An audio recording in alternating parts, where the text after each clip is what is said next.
a pior coisa que já comi na minha vida.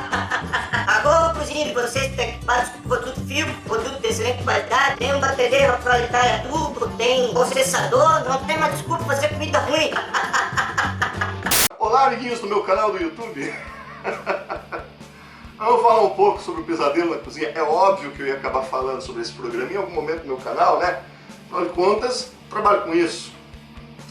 E como eu tinha dito até no vídeo anterior, falei, porra, eu vou fazer um vídeo falando só sobre esse assunto porque tem bastante coisa pra abordar ao meu ponto de vista. Esse vai ser um vídeo sem muita edição, sem roteiro, né? Antes que eu esqueça o que tá na minha cabeça, porque eu tô com algumas coisas mais frescas na cabeça pra falar sobre isso, né? Bom, antes de mais nada, o Kitchen Nightmares, né, o original, lá com o Gordon Ramsay, é um programa que eu assisti bastante, né? Ele começou acho que em 2008 ou 2009, se não me engano, e se não me engano a última edição foi em 2013 ou 2014, alguma coisa assim. Mas eu lembro de ter acompanhado tanto pela TV quanto depois pelo YouTube os programas que eu acabei não vendo, e é um programa que eu gosto bastante, tanto o Kitchen Nightmares quanto o Hotel Hell, enfim, eu sempre gostei de programas desse tipo. Por mais que eu saiba que é mó galhofa, por mais que eu saiba que muitas vezes só tem uma polêmica desnecessária e gratuita pra, né, por uma questão de mídia e tudo mais, mas eu acho divertido.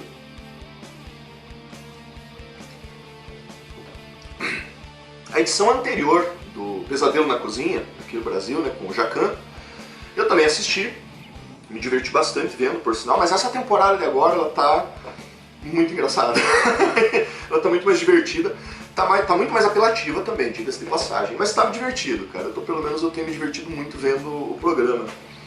Só que eu não quero falar exatamente sobre o programa. Eu quero falar sobre o que esse programa trouxe pra mim, enquanto empresário, enquanto chefe de cozinha, enquanto alguém que é dono de um restaurante também. Porque é muito interessante você assistir o programa por uma ótica brasileira, né? Por uma ótica do nosso país, pela realidade do nosso país. Quando eu assisti o Kitchen Nightmares com o Gordon, era um programa que mostrava a realidade dos estados americanos, né? Tipo, vários programas que rolaram em Boston, Minnesota, enfim, New Jersey. Então, assim, ali era uma outra realidade, entendeu? Uma outra percepção. A percepção do Pesadelo na Cozinha com o Jacan, ela é muito mais brasileira, né? E é muito atual, a gente falando agora desse momento que a gente tá vendo. Eu assisti todos os episódios até agora. Essa sexta-feira, hoje é quinta-feira, amanhã tem episódio novo, tô bem ansioso pra ver, por sinal. Mas até agora, todos os episódios que saíram eu já assisti. E uma coisa que eu reparei em todos eles, que é uma coisa em comum em todos eles, foram a visível queda de movimento em todos esses estabelecimentos, independente de serem estabelecimentos bons, ruins, uma merda, zoados e tal, mas uma reclamação recorrente que eu vi foi queda de movimento abrupta, né, drástica de uns tempos pra cá, dívidas que acabaram se acumulando, dificuldades administrativas principalmente. As questões operacionais eu nem vou entrar no mérito porque pra mim só foi galhofa, foi pra dar risada do cara que deixava o freezer desligado 12 horas, que acreditem, é uma coisa que era muito comum até uns anos atrás, cara. A gente via isso acontecer muito em muitos restaurantes. Enfim, aquele do restaurante indiano, zoado pra caralho, meu Deus do céu, cara, que me deu um pânico quando assisti aquele programa. Mas enfim, eu não vou entrar muito nesse mérito. Mas eu tava falando desses pontos em comum, né, que foi a queda de movimento, dívidas acumuladas, dificuldades administrativas, principalmente para lidar com grana, para lidar com contas, né.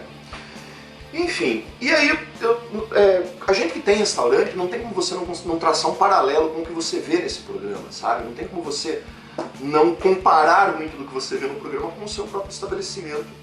E ao mesmo tempo que eu fiquei muito aliviado por um lado, eu fiquei um pouco preocupado por outro, né? Porque assim, aqui o nosso restaurante, a Cozinha Pirata, é um restaurante pequenininho. Nós temos poucas mesas, trabalhamos apenas em 2 pessoas, como eu sempre falo para vocês. Ocasionalmente a gente chama uma pessoa para atender no salão, para ajudar a gente, alguém para fazer limpeza. A gente costuma contratar 1 ou 2 vezes por semana pessoas para me ajudarem com a limpeza, com a faxina mais pesada da cozinha, com a faxina mais pesada dos depósitos e tal. E assim a gente vai levando, né? E existem algumas coisas que eu vi no programa que me soam assustadoras, sabe? Você vê assim, tipo, restaurantes que existem há, sei lá, 5, 6 anos, 10 anos, né? Como teve o caso de um restaurante lá que existe há 40 anos, velho. E aí você vê algumas coisas que você pensa, caraca, velho, como é que um lugar que existe há tanto tempo, determinadas coisas estão rolando dentro desse ambiente, saca? Sei lá, tipo, algumas coisas básicas, por exemplo, o negócio de você etiquetar o alimento, colocar validade, que eu acho um sarro que todo programa Jacan chega, cadê a etiqueta? Mas não tem validade? Entendeu? Isso é uma coisa que, assim, às vezes eu acabo negligenciando um pouco esse lado, acabo esquecendo de trocar algumas etiquetas e tal, porque, porra, é um volume grande de trabalho, mas de um modo geral, né, os meus produtos pré-preparados, todos eles têm etiqueta com data, com validade, isso é uma coisa muito básica, pra mim é uma coisa muito básica. Né? Quando chega algum produto novo, que eu ainda não abri, a embalagem não está aberta, eu separo eles no freezer, então eu tenho gavetas onde eu coloco as coisas que ainda não foram mexidas, gavetas onde eu coloco produtos que já foram abertos, já com a data de abertura e tudo mais, e assim por diante. Na geladeira, os legumes são todos separados, enfim, aquela coisa básica de cozinha. Quem trabalha com cozinha sabe como é que você coloca sempre os produtos numa determinada ordem para evitar algum tipo de contágio, para evitar algum tipo de contaminação cruzada, tarará. Eu tenho geladeiras separadas para vegetais, apesar de ser um estoque bem pequenininho, está tudo separadinho para vegetais, para carnes e tarará. Como eu não trabalho com peixe aqui, eu não tenho esse problema, que o peixe sempre é uma problemática na cozinha, você tem que sempre estocar ele separado de tudo, preparar ele separado de tudo, porque ele solta cheiro, solta gosto e tal, enfim. Beleza. Aí tem o estoque seco, que estão lá arroz, feijão, né, grãos em geral, enlatados, de óleo, essas coisas, entendeu? Também tudo separadinho, enfim. E é uma mão de obra, cara, cuidar disso daí, principalmente cuidar meio que sozinho, né? Porque assim, a maior parte disso eu faço sozinho. Né? A exceção de uma vez por semana a gente chamar, 1 ou 2 vezes por semana, depende do movimento, que se der muito movimento acaba sujando mais, e aí eu preciso chamar alguém para me ajudar com a faxina. Mas todo dia eu limpo a minha cozinha, de cima a baixo, né? Uma limpeza mais tranquila, assim, não tão pesada, mas 2 vezes por semana, ou 1 vez por semana, dependendo de como está a situação na cozinha, a gente faz uma faxina, que a gente lava a coifa, a gente lava fogão, né? A gente esfrega tudo e tal, enfim. E a mesma coisa acontece em relação ao salão do restaurante, né? A gente tem essa preocupação de manter o salão sempre limpo, sempre organizado, talheres sempre organizados, louça sempre organizada. A minha cozinha, cara, quando eu termino o expediente, é difícil o dia que você vai achar pilhas de louça lá dentro, não tem isso, entendeu? No máximo tem a louça usada durante o expediente, umas frigideiras ou panelas que eu usei enquanto estava servindo, e acabou, cara, porque eu tô trabalhando e tô lavando louça, né? Se eu não fizer isso trabalhando sozinho dentro da cozinha, velho, eu tô fudido, não dou conta. Enfim. E daí, como eu estava dizendo, a gente fica pensando muito, né, sobre como está a situação do país no momento, em termos de vendas, em termos de negócios, de um modo geral. Eu percebo que essa dificuldade administrativa é um problema grande na maioria dos estabelecimentos. Aqui, graças a Deus, a gente não tem nenhuma dívida, não temos dívidas. Na Cozinha Pirata não tem dívidas. A gente tem mês que a gente fica quase pro 0 a 0, mas dívida a gente não tem, porque a Mariana é uma das pessoas, é uma das administradoras mais linha dura que eu conheço, cara. Tipo, não passa, tipo, centavos no final do dia quando ela tá fechando caixa, sabe? Ela tem tudo nas planilhas separado, quanto foi vendido, quanto foi de cartão, quanto foi de dinheiro, quanto foi de débito, enfim, todas as porcentagens de imposto que a gente paga, né? Quanto nós gastamos em tal mercado, quanto gastamos em hortifruti, quanto as fichas técnicas de todos os pratos estão lá, sabe? Tipo, quanto custou cada prato para ser produzido e por quanto ele é vendido, margem de lucro. A Mariana calcula diariamente o nosso ticket médio, então assim, isso daí, velho, tá tinindo, entendeu? E eu só tenho a agradecer a Mariana, porque eu não teria cabeça jamais para lidar com esse tipo de coisa. Ela é foda pra caralho com isso, cara. Então, graças a Deus, a gente não tem dívidas, a gente trabalha sempre com o cinto bem apertado, nossas compras são feitas de forma muito cuidadosa, sempre buscando os melhores preços, nos melhores lugares, o melhor produto pelo melhor preço sempre. Muitas vezes, dentro dessa balança, quem ganha é o melhor produto, né? A gente nunca vai comprar um produto merda só porque o preço tá mais baixo. A gente procura, claro, sempre o melhor preço, mas se a gente tiver que escolher entre o melhor preço e a melhor qualidade, a gente vai na melhor qualidade. Enfim, né, existe tudo isso. E é interessante perceber que isso é um problema geral, né, cara? O estabelecimento comercial que não se reinventa, que não procura formas de atender melhor o seu cliente, ele tá fadado ao fracasso, sabe? E quando eu digo atender melhor o cliente, é no sentido prático. no sentido de trabalhar com algumas promoções, procurar melhorar o preço, procurar não subir preço com muita frequência, procurar oferecer o melhor produto possível, ouvir o que o teu cliente tem a dizer. É nesse sentido, não é no sentido de mimar o cliente, porque aí a gente tem uma questão bem típica daqui do Brasil, né? Coisa bem brasileira, que é essa mania que as pessoas têm os clientes andam muito mimados no modo geral, sabe? Por favor, não me entendam mal, galera. Eu não estou falando mal dos clientes, eu estou dizendo que no modo geral, hoje em dia o empresário ele está meio refém da internet, está meio refém do revanchismo do cliente, sabe? Se você não tem um determinado produto que o cliente quer e você se desculpa com ele e tal, no dia seguinte o cara tá falando mal de você na internet, sabe? E às vezes de forma arbitrária, tipo, sei lá, você vai num restaurante japonês e você quer um churrasco, e você não tem, nós não trabalhamos com churrasco. No dia seguinte, pô, que absurdo, parece bizarro, cara, mas isso acontece bastante, entendeu? Com a gente, graças a Deus, nunca aconteceu, mas eu vejo muito isso acontecer de um modo geral na internet, sabe? Então eu acho que é importante a gente ouvir o cliente, mas de forma bastante coerente, de forma bastante lúcida, sabe? Não tomar críticas, claro, críticas construtivas como algo negativo, como ofensa, né? E ignorar quando as pessoas estão procurando te ofender ou te provocar, entendeu? Isso é uma coisa que graças à internet, graças ao próprio YouTube, eu fui aprendendo com os anos, então não chega a ser um problema para mim. E daí, somado a isso, nós temos a situação econômica do país que está bastante ruim, bastante precária, as pessoas não têm dinheiro para gastar, nem todo mundo sai para comer fora todo dia, nem mesmo as pessoas que precisam comer fora todo dia, né? Tipo, por causa do trabalho, por causa do estudo, muitas vezes você não tem como levar marmita sempre, então tem algumas pessoas que têm uma certa frequência, mas você acaba procurando pelo melhor preço mesmo. Esses dias eu fiquei chocado, porque a Mari foi cortar o cabelo e tal, e daí no salão que ela foi, as meninas estavam comendo bolacha e tudo mais, ela falou, pô, vocês não vão parar pra almoçar hoje e tal? Eu falei, não, a gente não vai parar pra almoçar, não comer bolacha porque tá muito caro pra almoçar. Então as pessoas já estão chegando nesse ponto, sabe, de não comer mais no almoço, de não gastar com comida porque grana tá curta. Partindo desse princípio, é importante sempre você entender como é que o teu público funciona, tentar entender como é que são as pessoas do teu potencial de público à tua volta, né? E durante o programa eu vi muito isso, sabe, eu vi muito essa coisa de você não ter, das pessoas não terem muito cuidado com a comida que servem, não terem muito cuidado com o produto que compram. Ou então tem aquela coisa que nem no polêmico programa no episódio do Pé de Fava. Cara, esse episódio é o melhor dessa temporada. Até agora é o melhor episódio, não tem.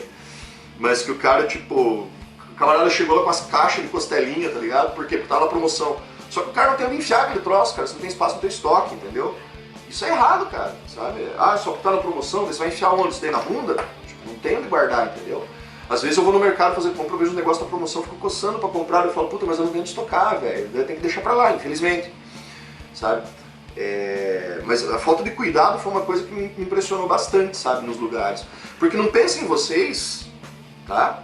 Que isso daí acontece só nos programas que você tá vendo na TV, cara, entendeu? É claro que no programa existe todo um exagero, existe toda uma construção para que haja um drama, para que exista um programa de TV, é claro. Mas não pensem em vocês que é só nos programas que você vê esse tipo de coisa, sabe? Tipo, lugar que as pessoas não têm muito cuidado com o produto que estão servindo ou algo do gênero. Isso é uma coisa que acontece em restaurantes que você nem imagina, cara. Eu já vi muito isso, por sinal, em vários lugares ao longo dos anos de trabalho com cozinha. Pô, faz 20 anos que eu trabalho com cozinha. Né? Então, nesses programas eu reconheci muitos hábitos, muitos costumes feios, muitos costumes errados, que eu já vi sendo reproduzidos em vários restaurantes por aí, cara, ao longo dos anos, entendeu? Mas fiquem tranquilos, porque eu posso garantir para vocês que, graças a Deus, eles não são maioria, tá? Fiquem tranquilos, não é maioria, gente. Aqui em Curitiba, então, principalmente, porque a vigilância fica muito em cima. Então, isso não é uma coisa muito comum, sabe? Mas existe, é mais comum do que parece, mas não é tão comum. Puta, eu tô expressando mais pessimamente. O que eu quero dizer pra vocês é que, assim, é uma coisa relativamente comum, acontece muito esse tipo de coisa, de lugar sujo, lugar bagunçado, estoque bagunçado, nada assim, etiqueta, os cozinheiros perdidos dentro da cozinha, mas não é uma regra. Né? O que eu quero dizer pra vocês é que isso não é uma regra, não é algo sistêmico.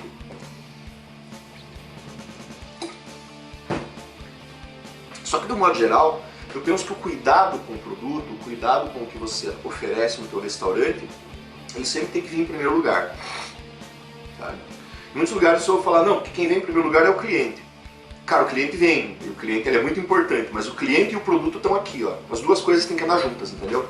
Porque se você não tem um produto de boa qualidade, você não mantém cliente, certo? E se você não cuida do teu cliente, não adianta nada você ter um produto de boa qualidade, porque você não vai ter para quem vender. Eu estou muito contente com a situação do meu restaurante atualmente, porque a gente está tendo um movimento bastante estável, né? Tanto por causa da postagem que viralizou uns meses atrás, quanto por a gente continuar se preocupando em... Perdão. A gente continuar se preocupando em trazer alguma novidade, em melhorar o cardápio, em manter no cardápio coisas que a gente sabe que os clientes gostam, em se manter presente com os clientes. A minha preocupação, o restaurante que a gente tem, ele é muito familiar, ele é muito caseiro. Então a gente quer que o cliente se sinta em casa aqui.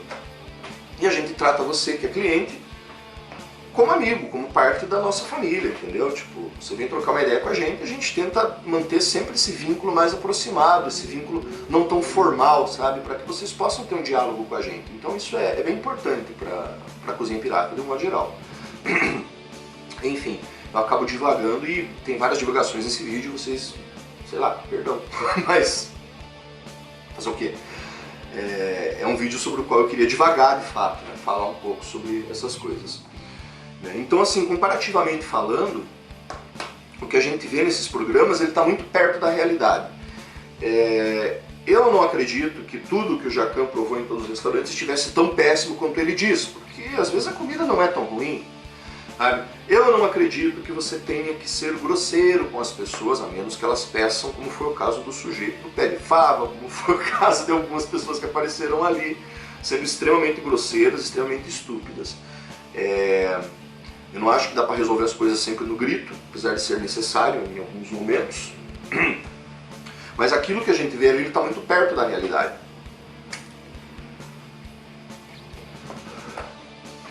Sabe? Principalmente, como a gente viu várias vezes, estabelecimentos que existem há muitos anos e tem funcionários que já estão ali há muitos anos. Esses funcionários oferecem sempre muita resistência para mudar e acabam nem percebendo o quanto está afetando o negócio. O fato de você ter funcionários que são estressados demais e que de repente estão soltando os cachorros, a sobrecarga em cima de um funcionário enquanto os outros não têm tanta sobrecarga assim, é uma coisa que a gente vê muito por aí. A dificuldade de manter o estabelecimento funcionando no azul, sabe, sem ter dívidas, sem ter contas para pagar, com seus funcionários todos pagos, com as suas contas em dia, sabe? Isso é uma tarefa bastante difícil, principalmente no momento que a gente está vivendo. Então, eu creio que a gente acaba enxergando, eu acho bacana esse tipo de programa, porque ele permite que vocês, pessoas comuns, né, leigas, que não trabalham dentro de uma cozinha, acabem tendo acesso ao bastidor da cozinha, ao bastidor de um restaurante, que é o lugar, o que acontece por trás do balcão, por trás das portas, entendeu? Tanto para o bem quanto para o mal. Eu acho que acaba também fazendo com que as pessoas aprendam a ter um pouco mais de empatia também com quem é dono do seu estabelecimento, principalmente quando é um estabelecimento pequeno, porque a gente rebola pra cacete, velho, pra dar conta do nosso estabelecimento, né? Todo empresário tem seus perrengues e é massa, cara, eu acho que poder conhecer um pouco mais por dentro como funciona uma cozinha, né? E acho que é isso, né, gente? Então, obrigado por terem visto até aqui. Tá? Sejam sempre bem-vindos aqui no meu restaurante, na Cozinha Pirata. Venham conhecer, quem não veio ainda. Quem já veio, venha de volta. Aparece no dia da feijoada, aparece em alguns outros dias que você ainda não veio para conhecer o cardápio. E o que mais? Me sigam no Instagram, me sigam no Facebook, porque eu também tenho postado os vídeos tanto no Instagram quanto no Facebook, né, lá no IGTV. E no Facebook eu estou sempre postando textos novos, então é sempre bacana, quem tiver interesse, dá uma olhada por lá. Dê o seu like na página do meu restaurante, da Cozinha Pirata. Dê o seu like na página da minha banda Daddy-O. E um abraço pra vocês, até a próxima. Valeu, falou!